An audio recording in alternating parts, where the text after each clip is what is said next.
The rich aroma of coffee filled the air as I made my way down the stairs, the scent doing its best to pull me out of my groggy state. When I reached the bottom, I stretched, my body still shaking off the remnants of a deep, restful sleep. "Morning, everyone," I called out as I stepped into the kitchen. On my way past the stove, I leaned in and gave my wife, Sarah, a quick kiss. "Dad!" my son shouted with excitement, leaping out of his chair and racing over to me. That kind of greeting never got old. Nathan, my lively 4-year-old, was a bundle of energy. I scooped him up and spun him around, laughing at his giggles. Sarah, however, wasn't as amused. She shot me a look that said, "Get him to sit down before he spills his breakfast everywhere." Taking the hint, I set Nathan back in his chair so he could finish his Cheerios. "How'd you sleep, buddy?" I asked, tousling his hair. "Good. Reggie came to visit me last night," he chirped. "Oh yeah?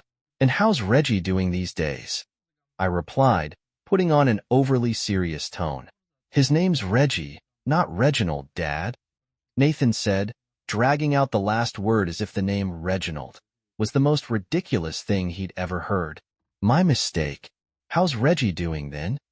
I asked, making sure to emphasize the name properly this time. Sarah gave me one of her famous "don't encourage him" looks, but I couldn't help it. Nathan's imaginary friend didn't bother me. It seemed harmless enough. He was only 4, after all, and plenty of kids his age had imaginary friends. To be honest, I figured it was his way of adjusting to our new surroundings. We just moved to this small town, Maplewood, and the sudden relocation had been a lot for all of us. My job offer, a transfer with a hefty promotion, was too good to pass up, but it hadn't left much time for Sarah or Nathan to get used to the change. "He's fine," Nathan said with a casual shrug. "Just fine? That doesn't sound too exciting. What did good old Reggie have to say?" "Not much," Nathan replied, slurping some milk off his spoon. "Just stuff." "Stuff, huh?" I echoed with a grin. "Yeah, he said he doesn't like you." I put on an exaggerated look of dismay. "No, Reggie, how could you do me like this?" I teased, giving Nathan a little tickle that sent him into a fit of giggles. "Maybe I can meet Reggie officially at your birthday party next weekend. Then he'll see I'm not such a bad guy after all." Nathan's laughter bubbled up again, but then he said, as if it were the most obvious thing in the world, "That's silly, Dad. Reggie can't come. He's dead." The spatula Sarah had been holding slipped out of her hand and clattered against the stove. We locked eyes, both frozen for a moment. "You're saying Reggie is dead?" I asked, turning back to my son. "Yeah, he's been dead for a long time," Nathan said casually, shoveling another spoonful of Cheerios into his mouth.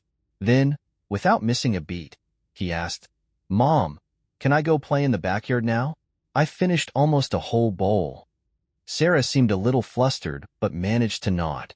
"Yes, just make sure you bring your bowl to the sink first." "Yes, ma'am," Nathan called out, darting to the sink with his still half-full bowl before sprinting out the back door to the garden. I watched him go, my mind racing. "What do you make of that?" I asked Sarah, still staring after him. She frowned. "I don't know. That was unsettling." "Unsettling? That's an understatement. How do you think he even came up with something like that?" Sarah turned toward me with an exasperated look. "You're not seriously asking if I think there's a ghost in our house visiting our son, are you? Really, Mark?" I raised an eyebrow. "What? You don't believe in ghosts?" "Of course not. It's all nonsense," she said, rolling her eyes. "Please tell me you're not actually entertaining the idea." "I'm just saying," I replied, leaning against the counter. "There's a lot about the universe we don't understand.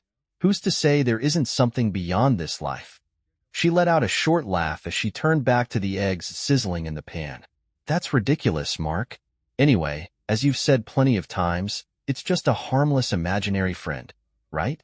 She glanced back at me over her shoulder, waiting for my response. "Right," I mumbled, only half paying attention. My thoughts were elsewhere as I stared out the window, watching Nathan play in his sandbox. "Maybe I should sleep in Nathan's room tonight," I said, breaking the silence. "You know, just to make sure there's no one sneaking in there at night or anything weird like that." Sarah raised an eyebrow. "Seriously? Don't you think that's a bit much? What's the harm? I replied, It's Friday night. Mom would love to have him over for a sleepover. She can spoil him with popcorn and sugar cookies while they binge-watch Paw Patrol. Meanwhile, you can have a night to yourself, bubble bath, a glass of wine, and that book you've been trying to finish. She shot me a look, trying to act annoyed, but I could tell the idea was tempting. You're being ridiculous, she said, though not with much conviction. Come on. You know that sounds like heaven, I teased. A long soak, no interruptions, you'd love it. She sighed and rolled her eyes, but I knew I'd won. Fine, but if your mom's busy, the plan's off. As expected, my mom was thrilled to have Nathan over for the night. She picked him up early, and Sarah and I had a quiet evening with takeout pizza and a cheap bottle of wine. After dinner, I sent her off to enjoy her bubble bath while I vegged out in front of the TV, watching one of those ridiculous alien conspiracy shows on the History Channel. By 11 o'clock, I was starting to feel sleepy. After brushing my teeth and slipping into my pajamas, I peeked into our bedroom. I'm off to commune with the dead, I said in my best spooky voice. Sarah barely looked up from her paperback. Have fun, she replied dryly, blowing me a distracted kiss. I headed down the hall to Nathan's room. Flipping on the light, I took a moment to survey the place. The pale blue walls were adorned with a clown mural, its wide grin staring back at me like it knew something I didn't. I shuddered. Why in the world had Sarah chosen a carnival theme for his room? Nothing was creepier than a clown, no question about it. I walked over to Nathan's small bed with its blue-striped comforter. It wasn't exactly built for someone my size, and I knew my feet would hang off the end, but I'd survive. I climbed in and turned off the elephant-shaped lamp on the nightstand. Darkness wrapped around the room, broken only by the soft glow of a big top-shaped night light in the corner. Its red hue made the clown mural look even more sinister, casting eerie shadows on its already unsettling grin. Turning away from the nightmare-inducing clown, I closed my eyes and tried to focus on slowing my breathing. Eventually, sleep found me. I woke up abruptly to the sound of creaking. Disoriented, it took me a moment to remember where I was. Right, Nathan's room. Blinking to clear the haze of sleep, I scanned the room for the source of the noise. My eyes landed on the closet door in the far right corner. It was open just a crack. Hadn't it been shut when I went to bed? Nathan's tiny backpack, hanging from the doorknob, swayed slightly, as if it had just been bumped. Hello? I whispered, my voice barely audible. Is someone there? Silence. I turned my head to the right, and my eyes landed on that damn clown again. I really needed to have a conversation with Sarah about getting rid of it. The red glow from the nightlight made the room feel strange and disorienting, like a bad dream you couldn't quite wake up from. My gaze wandered. Stuffed animals piled in the corner, the bookcase standing by the door. You're not Nathan. The words were so faint, I almost convinced myself I hadn't heard them. My head snapped back toward the closet. Who's there? I whispered, my voice barely audible. Silence. I rubbed my eyes, shaking my head. This was ridiculous. What was I even doing here? I was a grown man, lying in a bed way too small for me, trying to play Ghostbuster in a room haunted by the creepiest clown mural known to man. I pushed back the covers, ready to put an end to this nonsense and head back to my own bed. But then, I heard it again. You're not Nathan. I froze, every muscle in my body going rigid. There was no mistaking it this time. I had heard the voice, clear as day, coming from the closet. Slowly, almost against my will, I turned my eyes toward the dark opening in the corner of the room. The red light from the nightlight cast long shadows across the walls, but I could see it. A small, pale face peering out from the darkness. Only the upper half was visible. A grayish-white forehead, a mess of dark, matted hair, and two enormous, unblinking black eyes. The face hovered unnaturally high, like a freakishly tall child standing just behind the closet door. What the hell? Who are you? I stammered, my voice barely holding together. The face didn't move. It just stared, those dark eyes wide and eerily still. Are you Reggie? I managed to ask, the name catching in my throat. At the mention of the name, the face vanished, disappearing into the shadows. The sound of frantic scrabbling filled the closet, like nails scraping against wood. "Where is Nathan?" The voice was louder this time, rough and guttural. The name snarled out in a way that made my blood run cold. "He's not here," I said, surprised to hear my voice come out steady. "What do you want?" The room fell silent for a moment, the kind of silence that presses in on your ears and makes you feel like you're underwater. Then, the voice came again, softer now but no less chilling. "Want Nathan." For a few seconds, I couldn't respond, too stunned to form words. "You can't have him," I finally snapped, raising my voice in defiance. The air around me grew icy, and I felt a prickling sensation crawl over my skin. The room seemed to hum with static, and every hair on the back of my neck stood on end. Before I could even think of how to react, I caught movement at the base of the closet. That face was back, clearer now. It was the face of a child, but twisted, corrupted in a way that was deeply unnatural. This wasn't a child, not anymore. The skin was a sickly, almost translucent pale, stretched taut like it barely fit over the skull beneath. The eyes, dark and hollow, seemed sunken into their sockets, surrounded by shadowy rings. Thin, bloodless lips curled into a grotesque grin. But the teeth, those were the worst part. They were jagged and sharp, like someone had shattered them on purpose, creating a nightmarish, serrated maw. The chin rested flat against the floor, and those black eyes locked onto me, radiating a kind of fury I'd never seen on any human face, let alone a child's. It wasn't just anger. It was pure, unfiltered rage. For a few seconds, the creature just stared, and then it started to move. No, not move, slither. It pressed its limbs tight against its body and slithered forward on its stomach, gliding across the floor like a snake. Its voice, barely above a whisper, grew sharper and more sibilant with every word. "Want. Lukey. Want. Lukey." I pressed myself back as far as I could, the headboard of Luke's tiny bed digging into my spine. My heart was pounding so hard it felt like it might burst. Sweat trickled down my temples as the thing slid forward, inch by horrifying inch. First, I couldn't see its head anymore. Then its shoulders disappeared. Finally, even its pointed, ghastly white feet vanished as it wriggled under the bed. My hands gripped the mattress like a lifeline, my knuckles white. I couldn't think. I couldn't breathe. I sure as hell couldn't move. The room was deathly quiet, except for the faint creak of the bed's springs. The creature was underneath, grabbing onto the metal frame. I could feel the slight shift in weight as it clung there, moving one hand, then the other, as it worked its way closer. Then, I saw them. Those tiny, jagged fingernails curling over the edge of the bed. I'd always thought the phrase "paralyzed with fear" was a bit dramatic. If faced with danger, I figured I'd be the type to leap into action, do whatever needed doing. But now I knew better. I was frozen, completely helpless, as one pale, skeletal hand was joined by another. I couldn't take it anymore. I squeezed my eyes shut, as tight as I could, desperate not to see any more of this grotesque thing. And that's when I heard it. "John? John, come back to bed. This is ridiculous." The lights flicked on, flooding the room with a warm glow. I blinked, disoriented, and turned to see Sarah standing in the doorway, her hand on the switch. "John," she said again, her voice softer now. "Are you okay?" For a moment, I just stared at her, trying to process what had just happened, or if it had even happened at all. Then, without a word, I whipped my head back toward the side of the bed.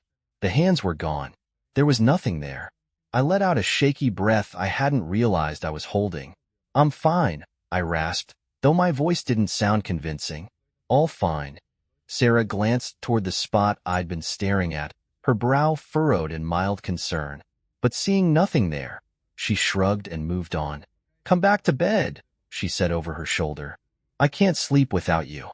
It gives me the creeps being alone." She turned and walked back to our room, her robe swishing softly behind her. I stayed put for another minute, listening intently for anything. A creak, a whisper, anything that would confirm what I'd just experienced. But the room was silent. Slowly, I lowered one foot to the floor, then the other, half expecting a cold, jagged hand to shoot out from the darkness under the bed and grab my ankle. But nothing happened. I couldn't bring myself to lean down and look. The thought of meeting those hollow, black eyes up close made my stomach churn. Instead, I stood, turned away from the bed, and walked straight out of the room. As I shut the door behind me, a strange sense of relief washed over me, like I'd narrowly escaped something I wasn't ready to face again.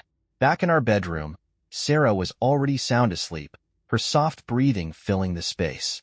I climbed into bed, but no matter how much I tossed and turned, sleep refused to come. Every time I closed my eyes, that face was there, staring at me, full of rage and hunger. I kept imagining those small, bony hands wrapping around my throat, that sibilant voice hissing in the darkness. Somehow, I must have dozed off because the next thing I knew, sunlight was streaming through the blinds, and the birds outside our window were chirping away like they had nothing better to do. I rubbed the sleep from my eyes and sat up, still haunted by the events of the night before. There was no way I could let Luke sleep in that room again, not with whatever that thing was in there. I had to do something. I had to protect him. Grabbing my old, dusty laptop from under the nightstand, I flipped it open and waited an eternity for the ancient thing to boot up. When it finally did, I opened the browser and hesitated before typing my first search. How to get rid of ghosts. The blinking cursor stared back at me like it was mocking me. I backspaced quickly and tried again. DIY exorcism. Worse. Definitely worse. Cleansing spirits from your home. Better. I hit enter. The results were a mixed bag of hokey blogs, questionable forums, and overly cheerful YouTube videos. But after digging through enough fluff, I found a few useful sites. As I pieced together bits of information, a clearer picture began to form. A few hours later, I had a plan and a name. Reginald Ward. The little shit's name was Reginald after all. Apparently, our house had a dark history that neither Sarah nor I had known about when we moved in. In 1907, an 8-year-old boy named Reginald Ward had died tragically here. Tuberculosis, consumption, as they called it back then, had claimed him. I sat back in my chair, staring at the screen as a cold dread settled over me. Learning about the boy's death was unsettling enough, but the thought that his spirit, twisted, angry, and corrupted, still lingered here was far worse. What had happened to that child in the years after his death to turn him into this? Whatever it was, I knew one thing for certain. It wasn't staying in my house. Sarah's voice startled me out of my thoughts as she poked her head into the doorway. "What are you doing? You've been in here all morning." "Nothing," I said, a little too quickly, snapping the laptop closed with exaggerated nonchalance. "Just browsing some stuff online." Her eyes narrowed slightly, skepticism written all over her face.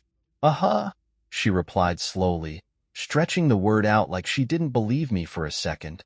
I had to think fast. "Hey," I started, forcing a smile. "You've seemed really stressed lately. What if I had my mom keep Luke for a few more hours, and you had a spa day?" Her eyebrows shot up in surprise. "Seriously? You? The guy who's always said spa days are the most useless way to spend money." My smile tightened. She wasn't wrong. I'd definitely said that before, probably more than once. Spending good money just to sit around and get pampered had always struck me as absurd. But desperate times called for desperate measures. I needed her out of the house, and a spa day seemed like the perfect excuse. "Nah," I said, waving a hand. "You deserve it. Go ahead, give them a call and set it up." I watched her suspicion melt into a grin. "You don't have to tell me twice," she chirped before turning on her heel and bounding downstairs. As soon as she was gone, I sighed and focused back on the task at hand. The online articles had given me enough information to feel confident that I could handle this. From what I'd read, these things were supposed to be done at night, but I wasn't willing to wait. I had to deal with Reggie now. I grabbed my phone and called my mom to ask if she could keep Luke for a few extra hours. She was happy to oblige, and we coordinated a drop-off time for later in the evening. With that sorted, I quickly changed into something more practical, grabbed my keys, and headed out. "Babe," I called as I passed the living room. "I've got to run a few errands. Be back soon." "Okay," she called back. The spa just had a cancellation for a deluxe package, so I'm heading out in 30 minutes. Isn't that great? I winced internally at the thought of the cost, but forced a cheerful tone. That's awesome, honey. Enjoy yourself. 45 minutes later, I was back at the house, arms full of assorted items from my errands. Claire's car was gone, and the house was quiet, eerily so. Good. It meant I was alone. Well, mostly alone. I carried everything upstairs to Luke's room, pausing just outside the door.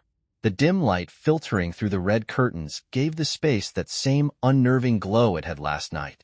A chill ran down my spine as I opened the door and stepped inside. After shutting the door firmly behind me, I dumped my haul onto the floor and took stock.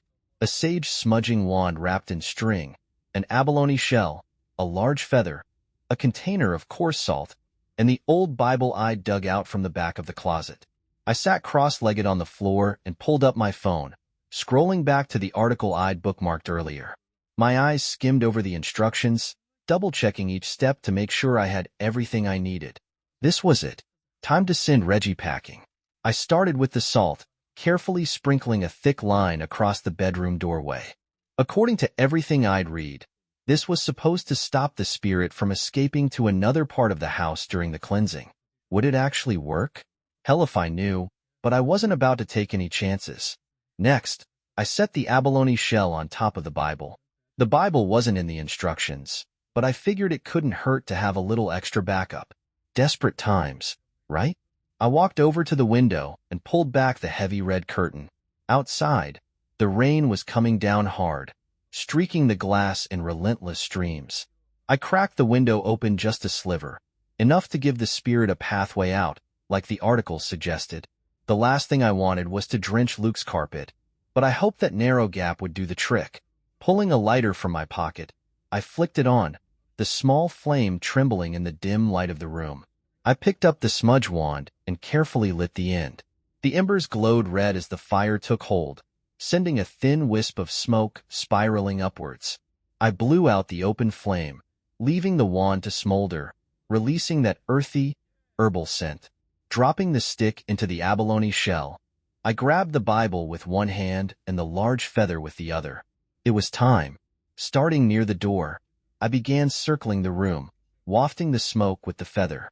The thick scent filled the air, blanketing the small space in a haze of earthy, fragrant smoke. I made 3 slow, deliberate rounds of the room, not saying a word, just focusing on spreading the smoke into every corner. On the 3rd pass, I spoke. "Reggie Ward," I said firmly, my voice echoing softly in the still room. "I command you in the name of God to leave this place.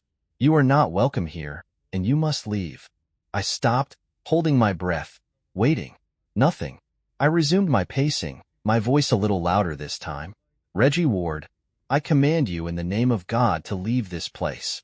You are not welcome here, and you must leave." Still nothing. Not a sound. I gritted my teeth and kept going. "Reggie Ward," I said again, my voice growing stronger. "In the name of God, I command you to leave." At first, I thought the room was as still as ever. Then, slowly, I realized something had shifted.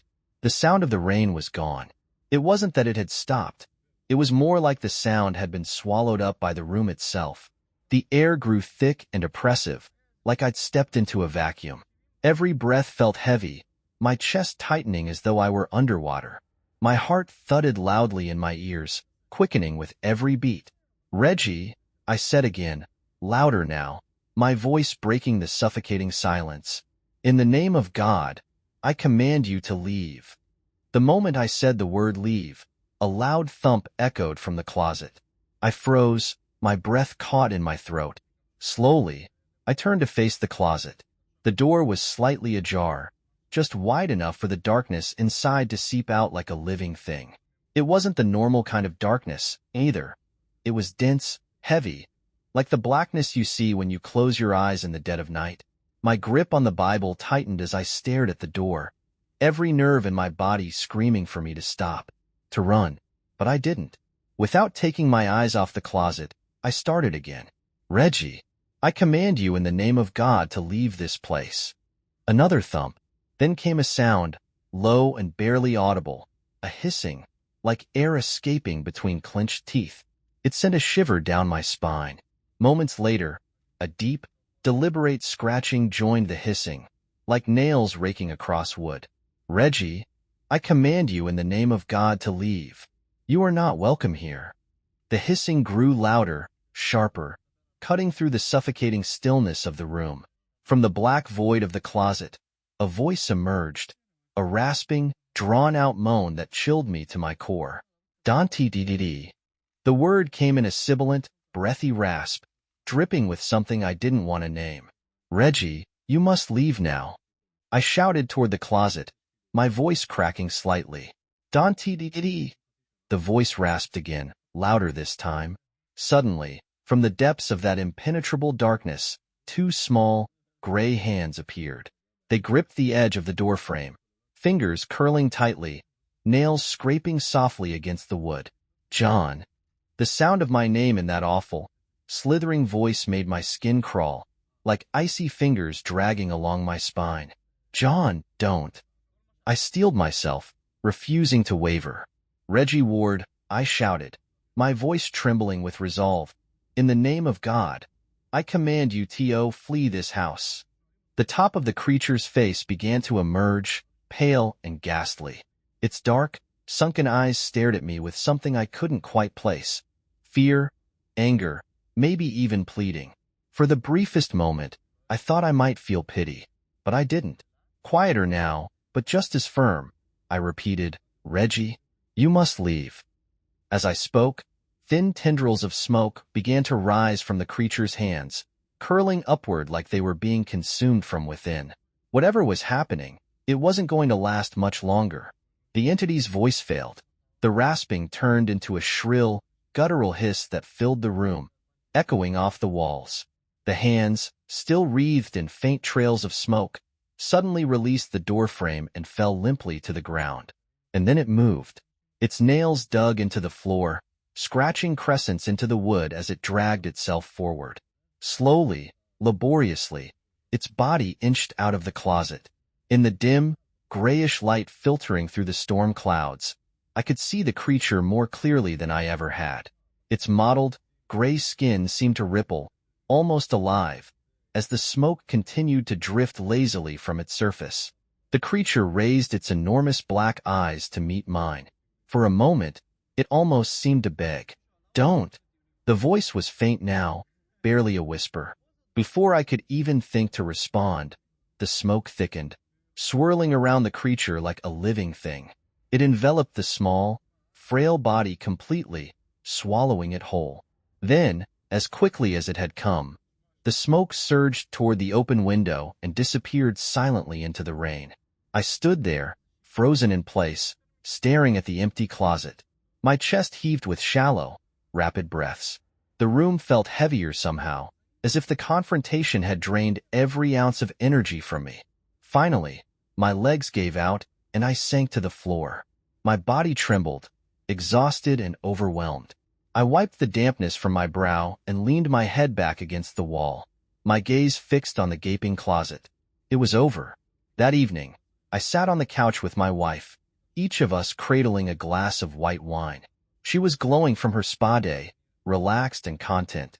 I, on the other hand, had barely said a word since she got home. I wasn't ready to explain what had happened, and thankfully, she didn't press. The events of the past 24 hours replayed in my mind in fragmented flashes.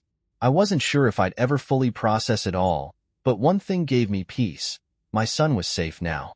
I took a long sip of wine, the sweetness cutting through the lingering unease, and leaned back into the cushions of the sofa.